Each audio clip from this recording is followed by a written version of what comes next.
ನನ್ನ ಸಮಾಜಕ್ಕೆ ಮನವಿ ಮಾಡೋದು ಒಂದೇ, ಈ ಪಾದಯಾತ್ರೆಯಲ್ಲಿ ನನಗೆ ಎಲ್ಲಾದ್ರೂ ಹೆಚ್ಚು ಕಮ್ಮಿ ಆರೋಗ್ಯದ ಸಮಸ್ಯೆ ಆದರೂ ಕೂಡ ನೀವು ಯಾರೂ ಕೂಡ ದವಾಖಾನೆಯಲ್ಲಿ ತೋರಿಸಬಾರ್ದು, ದವಾಖಾನೆಯಲ್ಲಿ ಕರ್ಕೊಂಡು ಹೋಗಬಾರ್ದು. ಈ ಸಮಾಜಕ್ಕೋಸ್ಕರ ಜೀವನವನ್ನೇ ತ್ಯಾಗ ಮಾಡಬೇಕು, ಮುಡಿಪ ಇಡಬೇಕು ಅನ್ನೋದನ್ನ. ಹಾಗಾಗಿ ನನಗೆ ಯಾವುದು ಕೂಡ ಇದು ಏನೂ ಕೂಡ ಮಾಡಿದರೂ ಕೂಡ ಆಗುದಿಲ್ಲ. ಯಾಕಂದ್ರೆ ನಾನು ನನ್ನ ಕೋಟ ಶ್ರೀನಿವಾಸ ಪೂಜಾರಿ ಹೇಳಿದಾಗೆ ನಾನು ಆತ್ಮಸ್ಥೈರ್ಯದಿಂದ ಇವತ್ತು ನನಗೆ 40 ವಯಸ್ಸಾಗಿದೆ.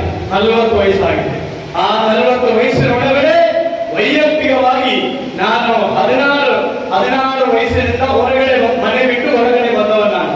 ಈಗ 24 ವರ್ಷವಾಗಿದೆ ಹೊರಗಡೆ ಬಂದು ನಾನು. ಆ 24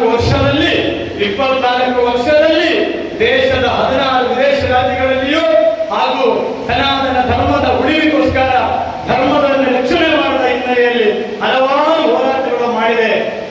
ನೀವು ಇವತ್ತು ಜೀವನದಲ್ಲಿದೆ, ಬದುಕ್ತಾ ಇದ್ದೇವೆ, ನಾಳೆ ಕೂಡ ಬದುಕಬಹುದು, ಮುಂದಿನ ಒಂದು ದಿನ ಸಾಯ್ತೀನಿ ಅಂತ ಕಂಡರು ಅನಿವಾರ್ಯವೇ ಇಲ್ಲ.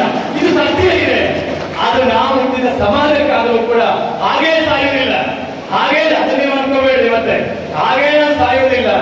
ಸಮಾಜಕ್ಕೆ ನ್ಯಾಯ ಎಲ್ಲಿವರೆಗೂ ಸಿಗುವುದಿಲ್ಲ ಅಲ್ಲಿವರೆಗೂ ಕೂಡ ಹೋರಾಟವನ್ನ ಮಾಡಿ ಇವತ್ತು ಆ ಸಮುದಾಯಕ್ಕೆ ನ್ಯಾಯ ಕೊಡಿಸುವವರೆಗೂ ಕೂಡ ಹೋರಾಟವನ್ನು ಮುಂದುವರಿಸ್ತೇವೆ.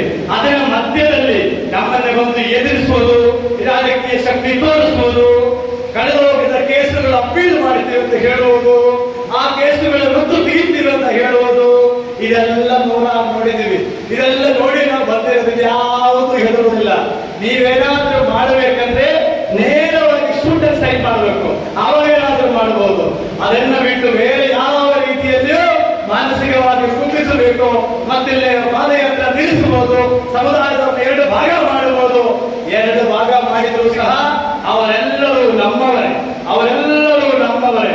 ಆ ವ್ಯಕ್ತಿಗಳಿಗೆ ನಿಮ್ಮ ರಾಜಕೀಯ ಇಚ್ಛೆಗೋಸ್ಕರ, ನಿಮ್ಮ ರಾಜಕೀಯ ಅವರ ಕಡೆಯಿಂದ ಗುತ್ತಿಗೆ ಕೆಲಸ ಸಿಗಬೇಕು, ಅವರ ಕಡೆಯಿಂದ ಮತ್ತೇನೋ ಕೆಲಸ ಆಗಬೇಕು.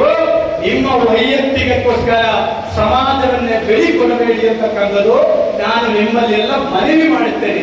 ಇವತ್ತು ನನ್ನ ಭಾಷಣ ಎಲ್ಲಿಂದ ನೀವು ಕೇಳ್ತಾ ಇದ್ದೀರಲ್ಲ, ಸೋಷಿಯಲ್ ಮೀಡಿಯಾದಲ್ಲಿಯೋ ಅಲ್ಲಿ ವಾಸ್ತವದಲ್ಲಿ ಸಾಯಂಕಾಲ ಕೇಳಬಹುದು.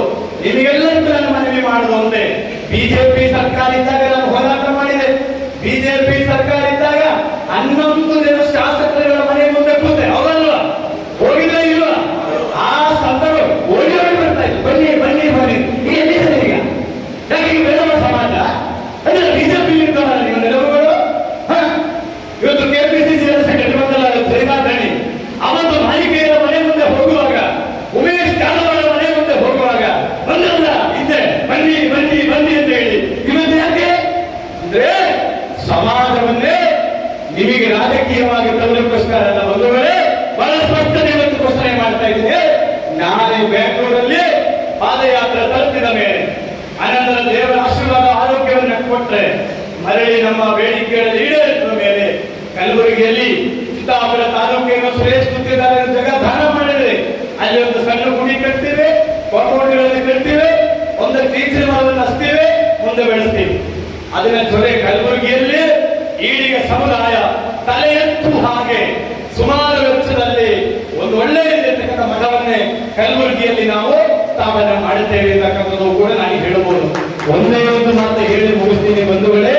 12ನೇ ಶತಮಾನದಲ್ಲಿ ಅನುಭವ ಮಂಟಪದಲ್ಲಿ ನಮ್ಮ ಬಸವಣ್ಣನವರ ಜೊತೆ ಗುರುತಿಸಿರ್ತಕ್ಕಂಥ 770 ಶರಣರುಗಳಿದ್ದು, ಅದರಿಗೆ ಪ್ರೀತಿ ವಿಶ್ವಾಸ ಇದ್ರೆ ನಿಮ್ಮ ಎಲೆಕ್ಷನ್ಗೋಸ್ಕರ ಎಲೆಕ್ಷನ್ ಕಾರ್ಡ್ ಯೂಸ್ ಮಾಡೋದಲ್ಲದೆ ನೀವುಗಳು ಈಡಿಗರ ಅಕ್ರಮ ಇದು ಹೆಣ್ಣದ ಮಾಲೆಯನ್ನು ವಚನಗಳು ಸೇರಿದಂತೆ ಅದು ಹಿಂದುಳಿದ ವರ್ಗಗಳ ಎಲ್ಲಾ ಶರಣರು ಕೂಡ ವಚನಗಳನ್ನು ಪ್ರತ್ಯೇಕವಾಗಿ ನೀವು ಮುದ್ರಣೆ ಮಾಡಿ ಹಂಚಬೇಕು ಅಂತಕ್ಕಂಥದ್ದು ನಮ್ಮ ಬೇಡಿಕೆ ಇದೆ.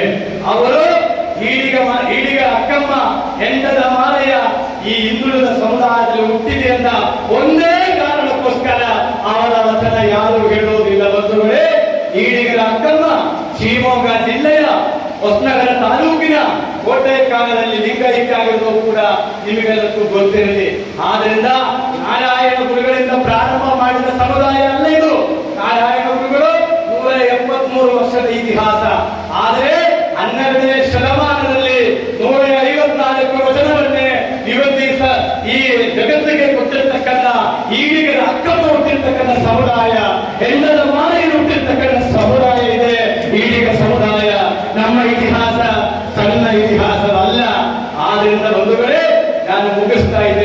ಇವತ್ತು ನಿಮಗೆಲ್ಲರಿಗೂ ಗೊತ್ತಿರುವ ಹಾಗೆ ಈಡಿಗರು ಒಂದು ಮಾತನ್ನ ಹೇಳ್ತಾರೆ, ಈಡಿಗರಂದ್ರೆ ಕುಡಿಸೋರು ಮತ್ತು